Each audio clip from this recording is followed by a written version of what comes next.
के पिता दिल्ली में किसी तरह अपने और अपने परिवार का पेट पाल रहे थे। पर एक दिन, अरे रमेश, तुम्हारी बेटी के तो समझो भाग्य ही खुल गए। वकील लड़के का रिश्ता आया है। अरे वाह, कब करना चाहते हैं शादी?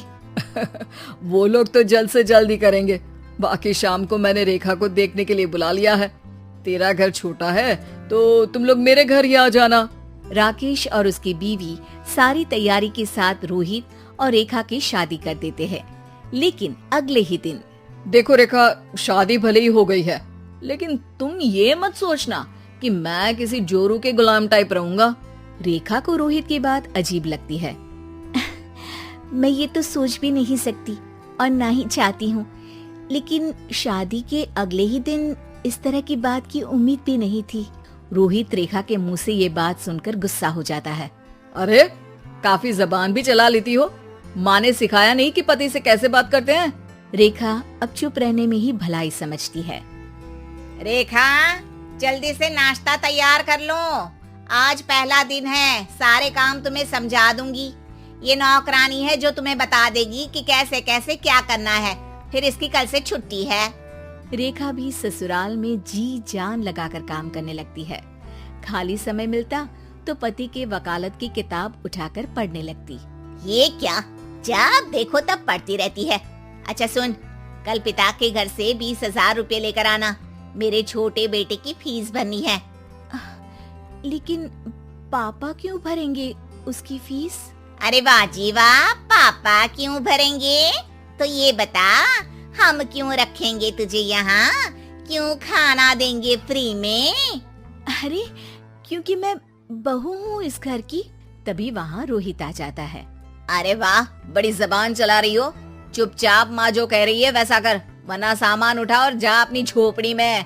बेचारी रेखा क्या करती, पिता के घर जाती है, उनको सारा हाल बताती है।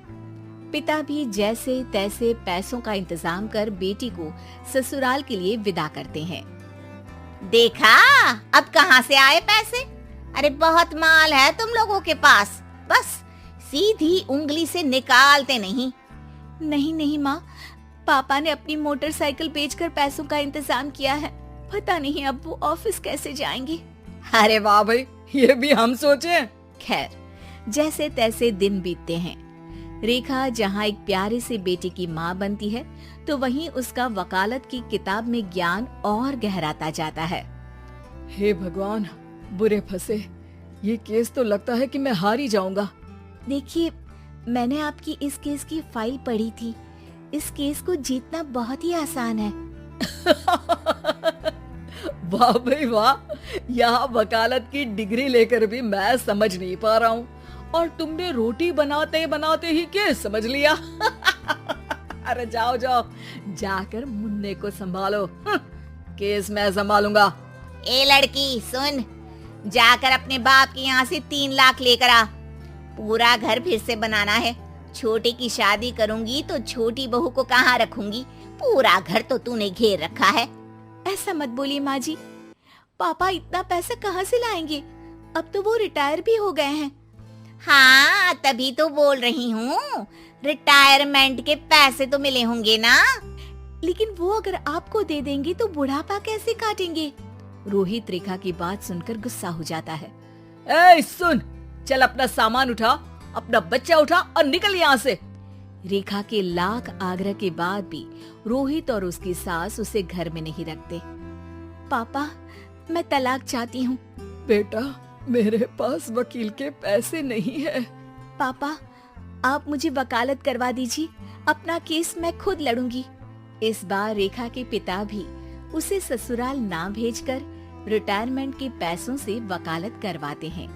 और फिर एक दिन कोर्ट के बाहर, रोहित, आज तुम अपना ही केस हार गए, वो भी उस लड़की से जिसकी तुमने कभी कदर ही नहीं की। रेखा, मुझे माफ कर दो। मैं इतनी बड़ी अमाउंट कहाँ से लाऊंगा?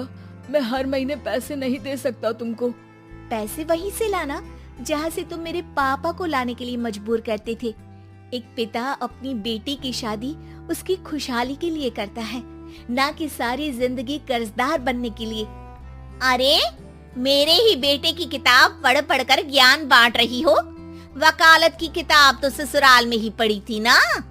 बिल्कुल, यहाँ मेरी गलती रही। जिस पैसे से मैंने इसकी शादी की थी, मुझे वो पैसे पहले इसकी पढ़ाई में लगाना चाहिए था। और आज रेखा एक जानी मानी वकील के रूप में काम कर रही है।